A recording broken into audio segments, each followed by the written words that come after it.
விவசாயிகளுக்கு ஒரு மிக முக்கியமான மற்றும் மகிழ்ச்சியான செய்தி வெளியாக இருக்கிறது. தமிழக வெற்றிக் கழக அரசு ஆட்சி பொறுப்பேற்றதும் அறிவித்த பயிர்க்கடன் தள்ளுபடி திட்டத்தில் இப்போது ஒரு மிகப்பெரிய மற்றும் சாதகமான மாற்றத்தை செய்ய முதலமைச்சர் ஜோசப் விஜய் முடிவு செய்துள்ளார். முந்தைய அறிவிப்பில் இருந்த சில நடைமுறை சிக்கல்களை கலைந்து அதிகப்படியான விவசாயிகள் பயன்பெறும் வகையில் இந்த திட்டம் முழுமையாக மறுசீரமைக்கப்பட உள்ளது. இதுகுறித்த அதிகாரப்பூர்வ அறிவிப்பு இன்னும் சில நாட்களில் வெளியாகும் என எதிர்பார்க்கப்படுகிறது. முன்னதாக கூட்டுறவு வங்கிகளில் விவசாயிகள் பெற்ற பயிர்க்கடன்களில் 50,000 ரூபாய் வரை தள்ளுபடி செய்யப்படும் என அறிவிக்கப்பட்டிருந்தது.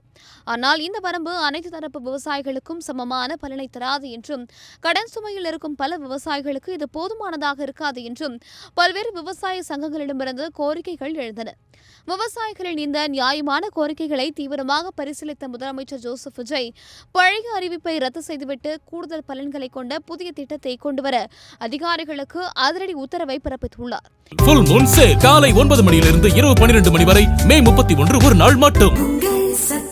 இந்த விவகாரம் குறித்து நிதியமைச்சர் மரிய வில்சன் அவர்கள் அண்மையில் பேசுகையில், பயிர்க்கடன் தள்ளுபடி திட்டத்தின் தற்போதைய நடைமுறைகள் குறித்து தீவிர ஆலோசனைகள் நடைபெற்று வருவதையும் அதில் சில முக்கிய திருத்தங்கள் செய்யப்பட உள்ளதையும் உறுதிப்படுத்தியிருந்தார். அதன்படி பல கட்ட ஆய்வுகளுக்கு பிறகு இப்போது ஒரு புதிய வடிவமைப்பில் இந்த திட்டத்தை அரசு தயார் செய்துள்ளது. புதிய அரசாணைகள் கடன் தள்ளுபடி பெறுவதற்கான தகுதி வரம்புகள் தளர்த்தப்படுவதோடு கூடுதல் நிதி ஒதுக்கீடு குறித்தும் அறிவிக்கப்பட வாய்ப்புள்ளதாக தெரிகிறது. தற்போது இதற்கான இறுதிக்கட்ட பணிகள் தலைமை செயலகத்தில் விறுவிறுப்பாக நடைபெற்று வருகின்றன.